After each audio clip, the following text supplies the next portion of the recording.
Okay, so yesterday we laid out most of the issues in terms of Kesher Elyon.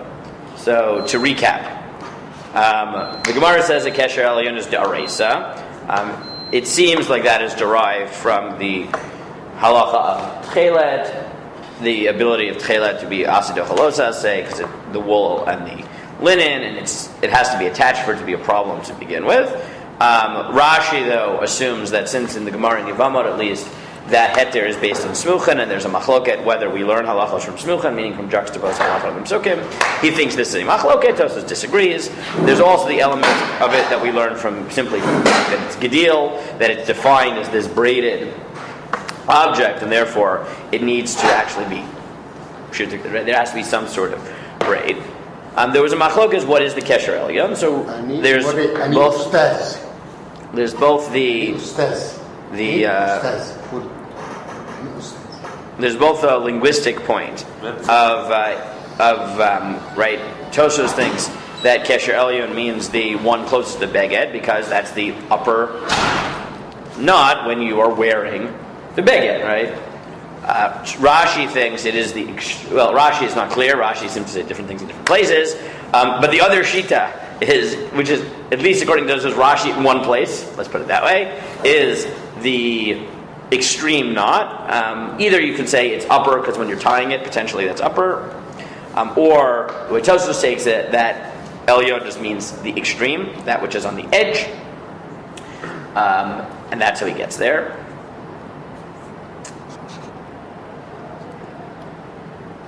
We noted that the problem with Rashi from any of the Rishonim is, how does that have to do anything with kilayim? Kilayim is about the point at which the wool and linen are attached to each other in the beged. What would that have to do with the lower knot, or the extreme knot, the one that is farther down in the tzitzit strings, and not the one that is relevant for the attaching of the beged to the strings? So Rabbeinu David solved that problem by saying, maybe when we say that you need a double knot to make it to be attached, to be problematic for kilayim, he simply means a double knot. And therefore, that could mean knot, chuliot, knot. And that would be the double knot, and that's what he's talking about. And there was no havamina that the first knot, meaning the one that attached it to the beged, didn't have to exist. Of course it did, otherwise everything would fall apart. That wasn't even the question. The question was whether you need a second knot later on. The Ran didn't like it, but that was what we saw in Rabbeinu David. Parenthetically, I don't know if I mentioned this yesterday, Rabbeinu David is just one of the Talmidim of the Ramban. That's why the Ran is quoting him. The Ran is from the Beit Midrash. We don't have most of his Svarim. He did write. We have some remnants of it, but we've lost most of his Svarim. For the most part, we have records of what he said in the Ran and Sanhedrin, and that's where it is found. Is that everything we did yesterday? Is that right? Basically, right? We fleshed that out. Okay, good. But what we left with was the conceptual question: is okay, why would you define the Kesher Elyon as either the knot closest to the beged or the one later on? Right. That's one question we had left. A question that I didn't get into yesterday is the possibility that the way to resolve Rashi, this seeming stira in Rashi, that in some places he talks about Kesher Elyon being the upper knot, in some places being the lower knot, or closer to the beged and farther from the beged, is the possibility that he thinks Kesher Elyon is both knots, which is a conceptual possibility that we'd have to explore. Meaning they're ma'akvin each other? What? Meaning they're ma'akvin each other? Or they're both, they're both, even more, they're both part of the Kesher Elyon.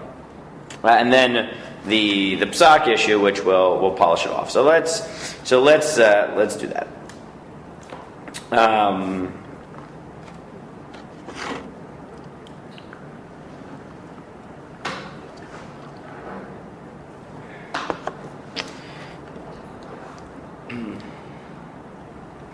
So we also yesterday did not do Shitas HaRambam.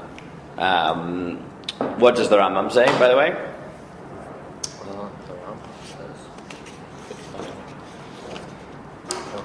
So the Rambam thinks that the knot is an Aleph Zayin. Someone want to read me? Aleph Zayin in the Rambam? Should I give her a Rambam? You can, for this, you can just read it from the back of the Ozra there. So what does the Rambam say? Aleph Zayin. And no, it's this. You're in it. There you go. Aleph Zayin. Sure, go ahead. ולוקח חוט אחד מן הלבן וכרך בו כריכה אחת על שאר החוטים בצד הבגד המניחה. So you take one string from the white and you wrap it once around the other strings on the side of the beged and you leave it. ולוקח חוט התכלת וכרך בו שתי כריכות בצד כריכה של לבן וכושר.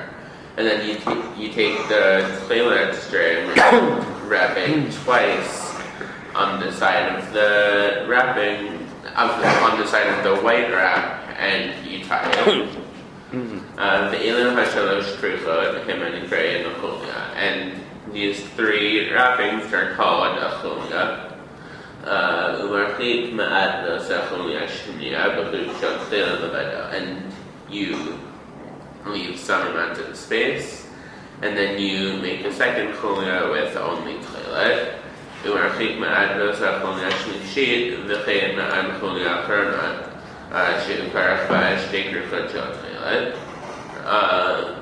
And you repeat until the last chulia, that's where you do just two wrappings of Techelet, ukricha achrona shel Lavan, and the last wrapping of white, Yipnei Sheichel V'Lavan Misayim Bo, shemoneh-esrei V'Lavan Merinim. Right, you start with Lavan and end with Lavan, right? Because you can't go down in Kedusha.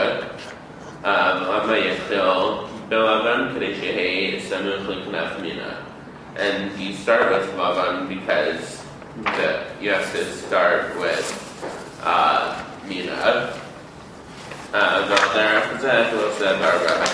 You do this with all four corners. Good. So where, according to the Rambam, is the knot, the biblical knot? The first two. Where's the knot? After the chulia. Yeah. Right after the chulia. So now if we take it, according to, so now, with the Rambam, this should help us now in our conceptual question. Okay? What is the din of Kesher Elyon? Conceptually, what is the Kesher Elyon? Why would you say it's the knot closer to the beged? Why would you say it's a knot at the end of the chuliyot? Now, according to the Rambam, is there a knot at the beginning? No. Yes. No, it doesn't even sound like it, right? It's just not after the chuliyot. Right? After a few chuliyot. Right? I think I got that right. It seems like he's saying the knot is the chuliyot. Well, we'll get to that when we do chuliyot in a minute. But okay, why would you say one or the other? So very simply, what is the conceptual definition of the Kesher Elyon? What is its purpose? Why would you say it's one? Why would you say it's the other? One is attaching. One is to officially, like, the first one would make it considered attached to the bed, right? And the other is? Would be considering completing the wrapping. Good! Exactly, right? There's not a super complicated conceptual question, but that's what the Rav said, right? He says, V'hinei Rabotenu Rishonim nechlaku b'yesod din Kesher Elyon. The Rishonim seem to be arguing, what is this definition conceptually of the Kesher Elyon? HaRambam shepasak sheyesh l'charachutim dafka l'achar kicha chulia. The Rambam says it's after the knot. And the Ravid had said, I didn't make you read it, but now I'll read it. Kosher tchila samuch l'knaf kesher echad. First tie a knot up by the beged. V'hu nikra Kesher Elyon. That's the upper knot. V'achar kach korech, and then wrap. Mistaber shelafi a Ravid din Kesher Elyon mechayiv chibur labeged. The Ravid understands that what is Kesher Elyon? That which attaches tzitzis to the beged. Hari katuv b'Torah v'asulam tzitzit al kanfei vigdehem. And the Rav now pushes it farther. He says, why would it be? How do you know? Right? What's the pasuk that tells you that Kesher Elyon is daraisa? He said, what's really the yesod? It's not really about Techelet. What's the yesod? He said the pasuk is V'asulam tzitzit al kanfei vigdehem. make the tzitzit on the corner. So what is the yesod? What is the fundamental definition of Kesher Elyon? According to the Rishonim who think that Kesher Elyon is that which ties it to the beged. The fact that the definition, according to the pasuk of tzitzit, is attaching to the beged. Tzitzit al kanvei b'dehem. The tzitzit on the corner. So why is Kesher Elyon daraisa, according to the Rav, according to Tosfot, Udimei? Because that's what makes it the tzitzit al kanaf. Right? Right? The tzitzit is on the corner. And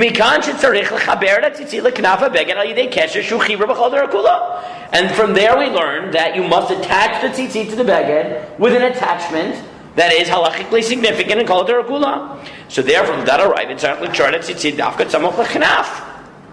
and that's why the Kesher Elyon is that which is next to the beged, that which makes it tzitzit ala kanaf. That's all. Right? This is pretty straightforward. And he says, okay. How does Rashi understand it? How does the Rambam understand it? That the Kesher Elyon is the one after the Chuliyot. What's the role of Kesher Elyon? The Kayim and a Chuliyah. Right? The role of the knot is not to attach the beged, it's to attach the wrapping. Not attach the beged, to sustain it, or sustain or finish the wrappings. Correct.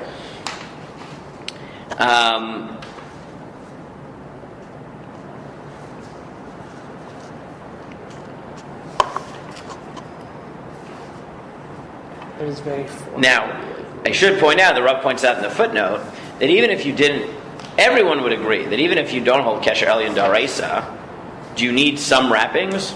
Yes. Yes, why? Because it's called gdil. Right. And we are talking about the fact that, as we'll see, gdil means this braided thing. How could you say that Kesher Elyon is not daraisa? Remember, Rashi thinks it's a machlokes. So how could you say Kesher Elyon not daraisa and still somehow have wrappings? Isn't going to collapse. So what did Rashi say? How it is daraisa. Remember, Rashi said there's a machlokes. Kesher Elyon is daraisa, then you need the wrapping. Remember, according to Rashi, there's a machloket. Right? There are shita to hold Kesher Elyon not daraisa. But if you hold Kesher not daraisa, then how could that be? Isn't it now not a gdil? It's just strings. So how does Rashi solve that problem? Double. No. So look at Rashi. Rashi said, "Va'afilu yachol likroch yafe u'litkayim v'lo kesher yom echad u'yomayim psula." He said, even if I could wrap it in such a tight way that it would last for at least a day or two. So if you hold Kesher Elyon daraisa, is that valid? No. If you hold Kesher Elyon daraisa to do a bunch of wraps that will hold for a day or two but without a knot, is it daraisa? No. But that means that according to Rashi, Kesher Elyon lav daraisa, it still needs to be defined as a gedil. How is it going to be a gedil? You do some tight wrappings without a knot. Because some wrappings are definitional to being gedil. If you hold Kesher Elyon daraisa, so what's the role of the Kesher Elyon, according to Rashi? To finish the wrappings. To finish the wrappings, mekayim the wrappings. Right? However you want to look at it. That's one possibility. That's one conceptual possibility. But there's another conceptual possibility. And that is, right, it's clear that according to Ravid and Tosfos that the role of Kesher Elyon is to attach. That's what they say. Right.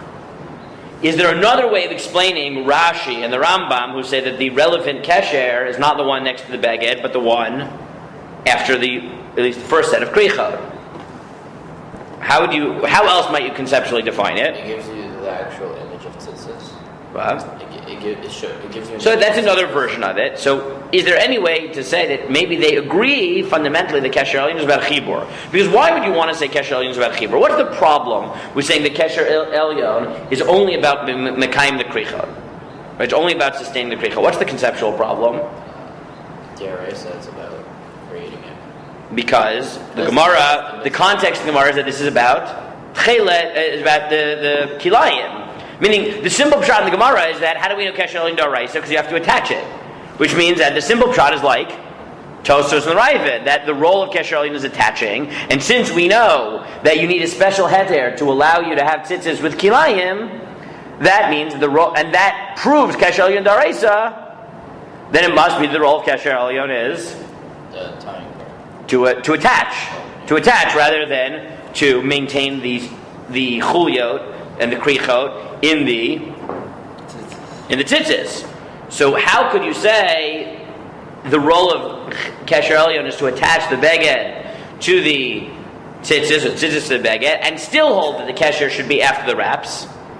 How could you say both? It's only a full attachment afterwards. Good. So that right. So the Rav says maybe we could just tweak it. We could say no. The machloket isn't min hakatzeh la katzeh. It's not that Tosfos and the Ravid thinks about attaching to the baguette, and the Rambam thinks it's about being makayim the chulya. Because then that's hard in the Gemara. Because the Gemara says the reason we know Kesher Elyon d'oraisa is because of the fact that you need a heter for kilayim, which means that the relevant conceptual point here is that Kesher Elyon provides attachment to the baguette. So he says, maybe you could say Kesher Elyon umidin chibur gamadar Rambam. Maybe even the Rambam will agree that conceptually what Kesher Elyon doing is it's attaching the baguette and the tzitzis.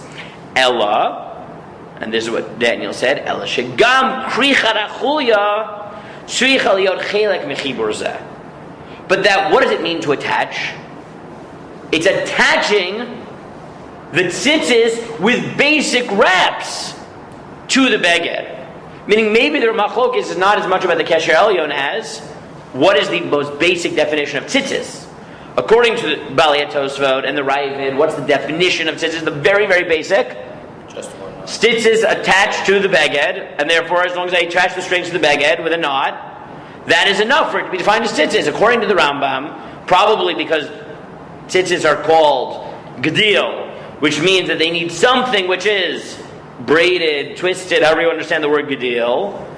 The Kesher Elyon is about attachment, but what is it attaching? It's not attaching string, it's attaching braided or twisted strings. And therefore the knot is after I've done the first round of twists, and now it's defined as a gedil. Now I put a knot and I attach the gedil. I don't attach string, I attach gedil. Hilkach, im kasher and chutei hatzitzis samuch leknaf, harei achutim kvar mechubarim va'omdim. He said, therefore, now he says, here's his lumdus, which is even farther. And he says, and you know what would come out from this? Why, according to the Rambam, do you think you could put a first knot, then do krichot, and then put a second knot? No, why not? Because that first knot is... Because the first knot is what defines the tzitzis, and if you didn't have any wraps or twists before the first knot, It's not defined that it's then that, the d'oraisa ends at that first knot. And if up to the first knot there is no twists, so then maybe what? There are no d'oraisa. There are no d'oraisa twists. And maybe that's where the Rambam would dafka think that the knot has to be after the first set of twists. So he says maybe it's not that the Rambam and on Rashi on one side and the Rav and Tosfos on the other side argue about whether Kesher Elyon is a din in attaching the tzitzis to the baguette or a din in being makayim the chulyot. Maybe they argue about the definition of what is the minimal tzura of the tzitzis that's defined as tzitzis. Tosfos and the Ravid say, what's the minimal definition? String. And therefore, I just tie the string, and so it's now tzitzis. But the Rambam says, no, definitional to the tzitzis is the bridge. The braid. And therefore, if I tie the knot before the braid, and that's the Kesher Elyon d'oraisa, that means that at the point of attachment, there's strings and not gedil, not a braid, not a twist. And therefore, the Rambam dafka thinks that where do you put the Kesher Elyon? After the first set of strings. Right, after the first set of twists. And now, with these two models, the Rav comes back to Rashi. Because Rashi in Menachot. So, according to Tosfos,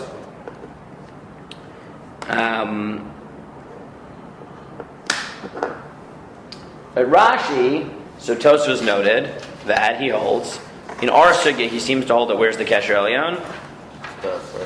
The furthest one away. In other sugyas, he sounds like The first one. it's the closest one. So how can we deal with Rashi? So the Rav says, go back to Rashi. Read Rashi more carefully. What does Rashi in our sugya say? So Rashi says, Kesher Elyon, Hainu nam yahu Kesher lamata alocha Moshe misinai. He says, it's not that there's a stira. What does Rashi say? He says it's both. It's also, Kesher Elyon means that that the second knot is also daraisa. Right? That's what he seems to say. Right? Tosfos thinks that Rashi means only the second knot. But he says, B'medayik and Rashi, what does he say? Hainu nami. Hainu kesher l'matik. Lomar kesher echad says mi daraisa. Lachinakat elyon. Mishum di avid. Elochad kesher b'sovo. Avid leishim mekayim ezegedil kulo. What is for Kesher? And what does Rashi say? Sheyesh likshor la'achar achulya. He said you have to tie after the wraps. Rak imina rotza likshor yoser mikesher echad. He said only if you don't want to tie another knot. Meaning he says what? You have two options according to Rashi. What could you do? Knot, wraps, knot, or wraps, knot. Both of those are legitimate according to Rashi. Right? Look at his language. The one at the bottom is also. What does that mean? Klomar, kesher echad b'tzitzis midaraisa. You need one knot. Lahachi nachan elyon. This is what his elyon means. We should be ilo of it elachad kesher b'sofo. If I do it only at the end, so of it leishim mekayim ezegedil kulo, then it works because it keeps it together. But what does that imply? That I could have been Mekayim it before, or been Mekayim it at the end. Right? And that's why there's no stira in Rashi. Tosos thinks that there's a stira. That Rashi in Our Sugya says the Kesher Elyon is the bottom knot, and Kesher Elyon, according to Rashi in Sanhedrin, is the first knot. Right? Let's just call it first and second. Right? Close to the beged, farther from the beged. So he says, so how do you conceptualize Rashi? So he says, Milashon Rashi mashma. Sheesh likshor la'achar achulya rakim eno to likshor yosem mikesher echad. If I only want to tie one knot, so then it can be at the end. Acharot likshor shnei ksharim yachol likshor kesher echad zavach l'knaf. But if I want to tie two knots, I could do two knots. Kishidas harayvid. V'od kesher la'achar achulya kishidas harambam. Right? Rashi says, I have two options. Rambam or Ravid. Mistaber. So he said, how would you justify Shita like that? Because that would explain the different language of Rashi here in Sanhedrin. How can you conceptually justify this? Right? If Tosfos and the Ravid hold that the din of Kesher Elyon is to attach the... And then the Rambam either holds that the din of Kesher Elyon is to be Mekayim the Chulya, or to attach tzitzis sheyesh bo chulyot, right? Tzitzis that have wraps to the beged, to the beged. So what does Rashi hold? Because according to the Rambam, it sounds like, are you allowed to have a first knot? Yes. Before chulyot? No, because if the Rav's second lumdus is right, that the Rambam isn't saying, if the Rambam held that the din of Kesher Elyon was to keep the chulya in place, would you be allowed to have a knot, chulyot knot? Yes. But if the Rav's second svara is right, which is that the din of Kesher Elyon according to the Rambam is to attach tzitzis sheyesh, I don't know which other. Tzitzis sheyesh bo chulya. It's like damp. It's the sewer. Yeah. To attach tzitzis sheyesh bo, you want to open the door. Tzitzis sheyesh bo chulya to the beged, are you allowed to have a first knot? No. So how would you justify Rashi, who has both a stira, according to Tosfos, or a closer read, as the Rav notes, is to say that you're allowed, if you want, to have not wraps, not, or to just have wraps, not. How can you justify Shita like Rashi? Right, what would be the lumdus be? So the second night is Elacham Meshem Sinai. Well, only one of them is. But how would you justify Rashi? Either or. So this is what he says. Mistaber shlodas Rashi. Yishtei halachot shonot b'din Kesher Elyon. There's two halachot. What are they? Mitzad echad Kesher Elyon hu midin chibur. One role of Kesher Elyon is attachment. Ach yesh od din shel Kesher la'achar kichadel chaim el chulya. The Rashi holds tvei dinim. This is how the Rav understands it. Ravid and Tosfos hold the only role of Kesher Elyon is attachment. The Rambam, he prefers the second lumdus, which is it's attachment of tzitzis sheyesh bo chulyot. But Rashi who holds that you could do not chuliyot not, or just chuliyot not, says that there's two dinim in Kesher Elyon. Right? One role of Kesher Elyon is to attach. The other is to mekayim the kricha. So, if you want to, you could accomplish that role with two separate ksharim, or if you choose, you could accomplish it with one. Because the Kesher Elyon, according to Rashi, is tzvei dinim. It both halachically attaches the beged to the tzitzis, or the tzitzis to the beged, and sustains the chulya. And therefore, what's Rashi's chiddush according to the Rav? That if I want to, I could tie a knot to the beged and be mekayim the din of attaching with one knot, then do krichot, and then have a second knot to be mekayim the second halacha, which is sustaining the wraps. Or I could wrap and tie a knot at the bottom and then have one knot that accomplishes two halachot. And that's why he thinks that according to the Rambam, you only have one choice, which is tie the knot after the chuliot, because then you've attached tzitzis sheish b'chuliot to the beged. Tosros, you only have one choice, which is tie the knot right at the beginning, because the din is about attachment. But according to Rashi, that these knots are supposed to accomplish two halachot, Rashi has two options, which is either accomplish the two halachot with two separate knots, so knot wrap knot. The first knot, the chalos of the first knot is midin attachment, and the second one is sustaining the integrity of the wrap, or just put a knot at the bottom, and then you'll get two halachic kiyumim in a single knot. And that's why the Rav argues that you seem to have two mashmod in Rashi. That in some places he sounds like Kesher Elyon means that which attaches the beged to the tzitzis, and in some places it sounds like it's the one that's farther away. Why is that? Because really he thinks there's two halachos that the knots are accomplishing, and therefore the Kesher Elyon could either be the one closer to the beged or the one after the chulya. He notes, however, who doesn't understand Rashi this way, as we just said? Tosfos. Right? Tosfos, and that's his next paragraph, says that Omnam Tosfos Peviu Shnei Pirushim Acher B'Shmo Shel Rashi. HaPirush Rishon Shizar Rambam Shel Asbir Shitaz Bizar Rambam. He said Tosfos just quotes it as two separate possibilities in Rashi. One is that, like the Rambam, that the knot is at the bottom after the chuliot. And the other one is that it's the top, like the Raifid. That's what he says in Sanhedrin.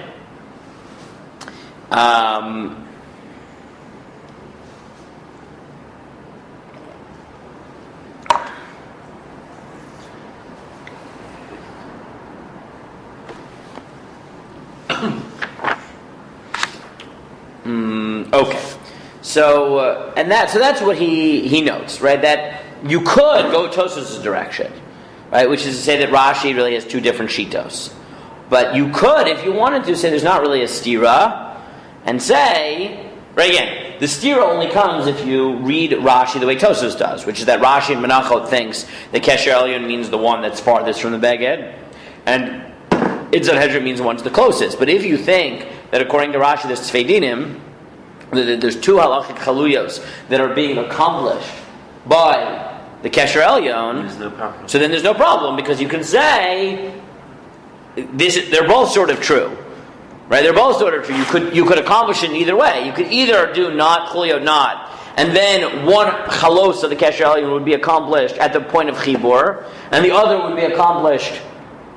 The one of being mekayim chuliyot would be accomplished by the second knot, or you could do it in one knot by tying it later the way the Rambam writes it.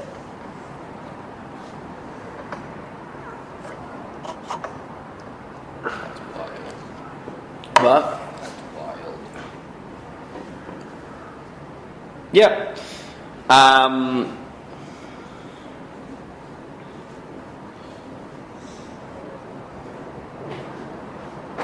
Okay.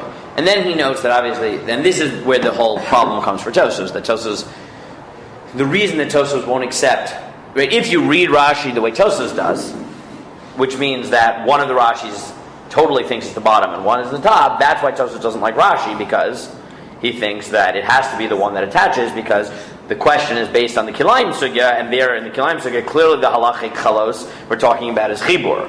Is the beged attached? But really, he just read Rashi wrong. But really, you could have just said that's not right. The Rashi, The whole thing, when Tosfos says it's only on attachment, then that's wrong then, because he based that off.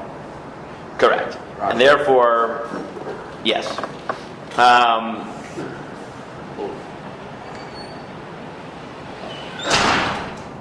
Probably not. Magic. Now there is a bit of a shaila that I don't want to get into so much, which is, could you accomplish this not with a knot, but with tefira? Rashi seems to think you could accomplish tefira, which is like a sewing, right? Sewing it to the beged, right? At that level, Rashi thinks to think you could. Rambam thinks you can. Deraisa probably is, Derabbanan probably not. But I don't want to get into that right now, because that sugya really comes up a little bit more in the sugya of Tasev Lo Min Asui, which is on Memud Beis. Can you cover the whole string after you tie the knot and you braid it in like nail polish or whatever to Say keep again? it intact? What? Can you cover the whole braid and knot in nail polish or Why not, whatever I to guess. keep it together? Yes, why not? I don't know. It's unnatural, I guess, in a way. I mean, what is it? What will it do exactly? I guess it's probably. You don't just put it at the tip? Is that what you do? I know, but okay, let's say you use glue. I don't know, to keep it together so it doesn't get on that. Can you do that? Or Or is that- to take it to the extreme, could you gold plate it or something? You gold plate the. Well, then your strings aren't level.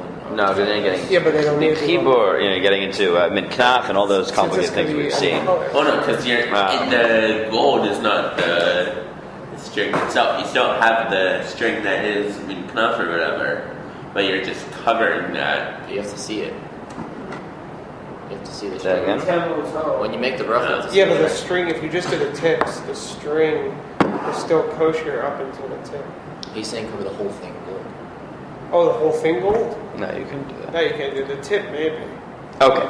Anyway, so that is, I think, what we'll do in Kesher Elyon in Lamdos. If you just now, if you want to look at Psak, well, let's take 5 minutes now, right? And let's just polish it off, because again, the next thing we want to do is tying.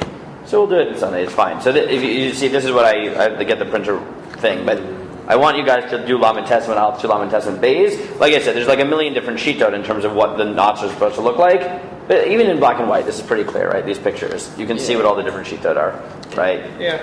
Yeah. I mean, it's nicer in blue. I can send it to you as a link if you want to look on your phone.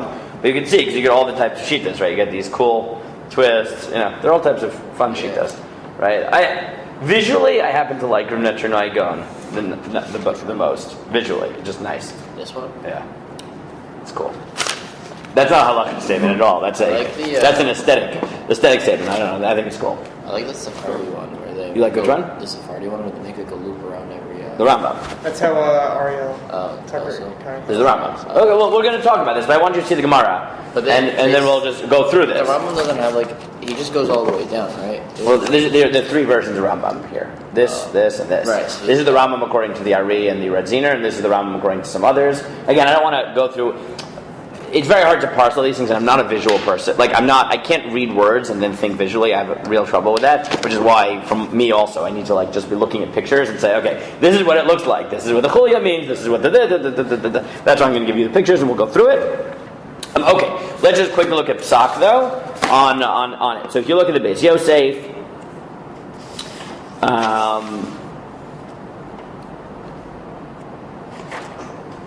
he writes, Umashma midivei Mordechai, Ta'alacha ki Rava, shekazal agav Talmud dachi roi mekomakom Rabba lo hader bei.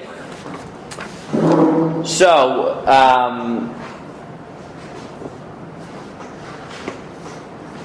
it sounds like we paskin this, right? We paskin Kesher Elyon Daraisa. But Rambam, Hizker kosher el b'chulya rishona near l'charshin aposek yidam arava tzarich l'gazar chol chuli mishum that. Sorry. This is the psak on tying. Is that what I put? Oh yeah, sorry. I had put some sock stuff on the later stuff. Just hold on to the source sheet. This is about the ties. Sorry, I forgot that I had done this to save space. I had put already makaros here on the tying. Okay, good. No, so that was what I wanted to do in Kesher Kesher Elyon. So the next thing we have to do, again, we can start it now. Did you guys start getting through the Gemara from Lamed? Okay, so then I guess we'll just have a short share today, and we'll just finish the Kesher Elyon. So just to lay out what I want you to do, I want you to read from Yosef Rabbah until Lamed Testament Beis, until Lamed Testament Beis, until the 7 lines down of Posalei and Mitocho.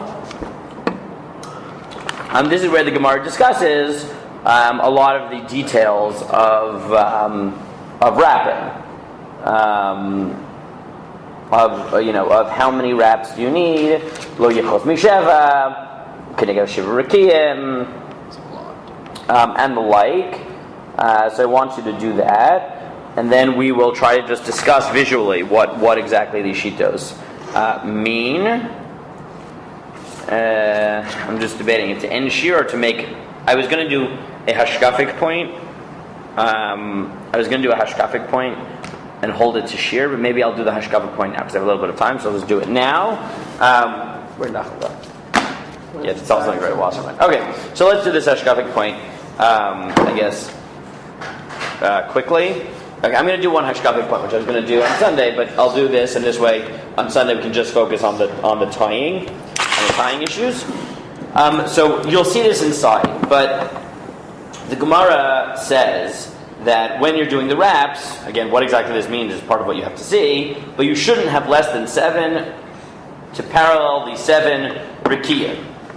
And if you just look at Tosfos for a minute, 7 braids. Skies. Yeah, you could. Well, what that 7 means is why there's a machloket. So I don't want to get into the details yet, but look for a moment at Tosfos. I know on this one.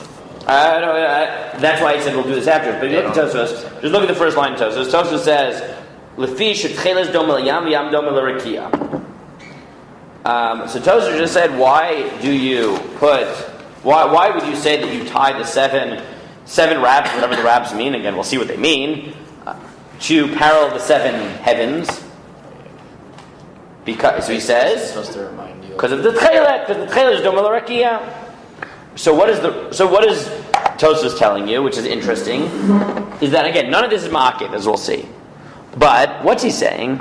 That the conceptual halacha, like the philosophical halacha, namely that the philosophical idea, namely that tzitzis are supposed to remind you of the yam to the rakia, and the rakia the kisei hakavod, and that's supposed to remind you about God, so you don't perform averos. All that stuff that we know about Techeles. What Tosfos points out is that that's so central to tzitzis that it's not only just true of the blue, it's true of the ties. I mean, everything about what the Techelet represents, it's not just the color, but the form is meant to accomplish the same idea. Meaning, these hashkafic ideas. Otherwise, we don't have Techelet, so we're in a conflict. So Tosfos, so that's interesting because we'll see is that Tosfos actually thinks, do these halachot apply when you don't have Techelet? No. Anandales lan Techelet lo kaptin baha. Right? Tosfos actually thinks that, and this is the interesting thing, is that yes, the idea of Techelet isn't just about the color; it's about the very structure. But if you don't have Techelet, then there's no replacement. I mean, practically. Who doesn't agree with that? And we'll see this a little bit. Rashi. Because remember, Rashi comes up with a different way of reminding you of the mitzvahs, which is the gematria thing. So 600 plus 5 plus 8. Right, so that works either way. Correct. But what you see here is an interesting hashkafic machlokas, halachic / hashkafic machlokas, is whether the din of the remembering is when there's Techelet, so then it integrates both into the color and into the tzura, or do you say that the tzitzis are supposed to remind you, and those are separate? It could either do it through the color, or it could do it through the tzura. Is the goal to be reminded, and that's it, or is the goal to be reminded through the Techeles? Because if the goal is through the Techeles, then without it, it doesn't make a difference if you're reminded or not, because you have to use the Techeles. Good, so I think that's exactly the point. Without it, then with the form, anyone will think of the same thing. Good, so I think Daniel's exactly right, is that according to Tosfos, it seems to be that what reminds you, the Techelet, right? It's not that tzitzis are meant to remind you. There's something about the din of Techelet that's meant to remind you. And according to Rashi, tzitzis are meant to remind you, and Techelet is just one of the ways in which it does that. Which, right, that's already interesting. Again, is there a nafkamina to it? I don't know. But we'll get more into the time. But I just wanted to, at some point, share it with you. And I guess now we'll do it. The Rav has, at the end of this book, an interesting little thing. At the end of this book, they put a few sichot of the Rav, not lumdish pieces, but some hashkafic pieces, on tefillin and tzitzis. So he just has a 2-page piece, which I think, as we're about to go into the time, is worth just thinking about, on Techelet and Lavan. And he goes much more in the Tosafos direction, that it's the Techelet that reminds you, because he thinks that the Techelet and the Lavan, it's not just, well, I don't know if it's Rashi, let's just say this hashkafic point, right? He says, he thinks that it's not the tzitzis, or the Techelet, it's the Techelet and the Lavan. That the Techelet and the Lavan accomplish different ideas. The difference between the two gives you that. Correct. And this, again, this is hashkafically speaking, and this is what he says. He thinks that Techelet v'Lavan miyatzgim shtei drachim shonot behen listakel ha'adam al atzmo v'alam shebechutz lo. The Techelet and the Lavan represent two different ways in which people look at themselves and look at the world. He says Lavan represents logic. Simple logic, rationality, easily accessible things. Why? Because it's bahir. It's clear. Well, no, it's clear physically. It's plain, it's straightforward. And he says if you look around, you look at the language in the Gemara, it'll say hadvarim mechuvarim kesimla. Things are as clear, but chuvar means white. They're as white as.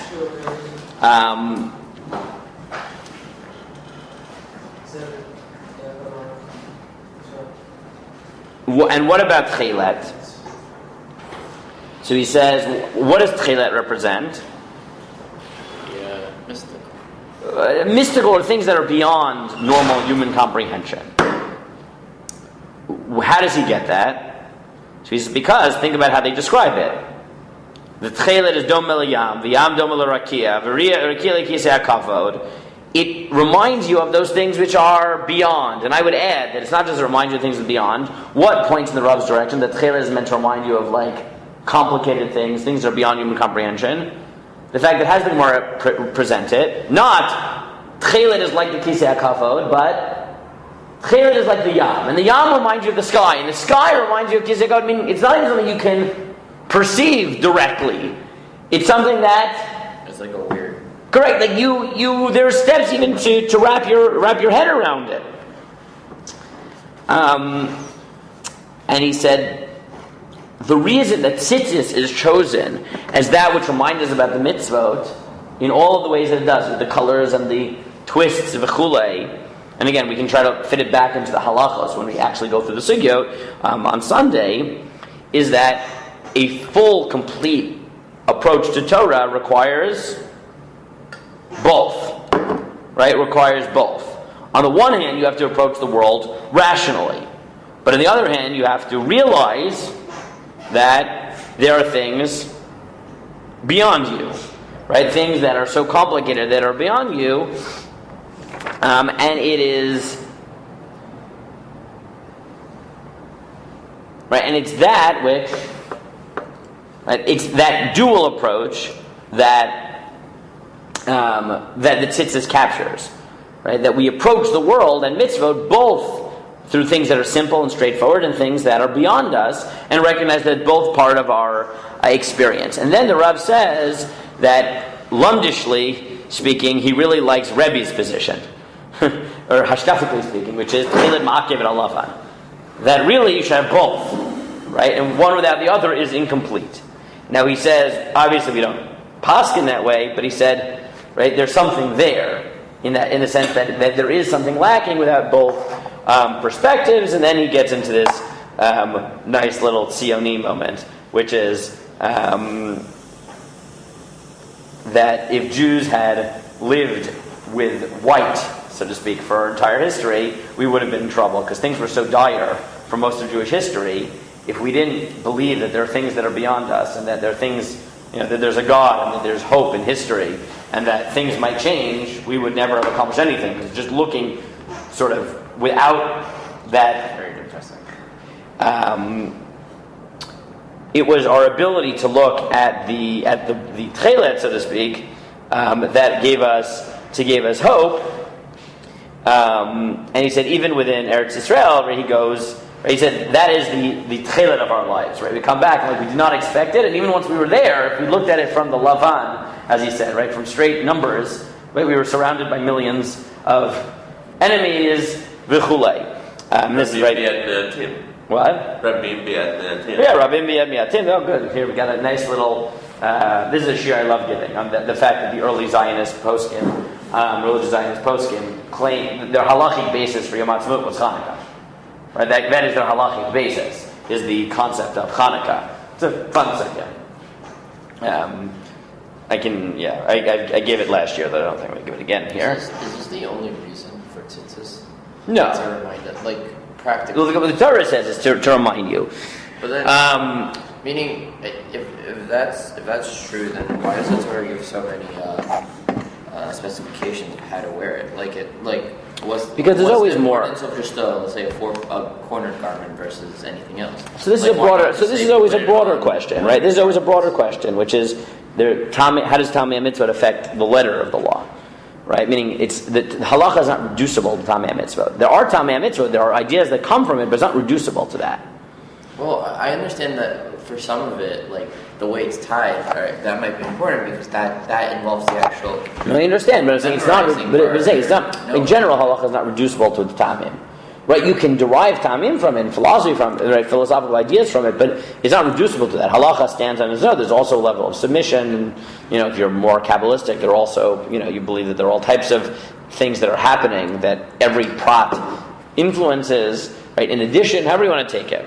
But that's, I think, a broader question that we can do in a few minutes.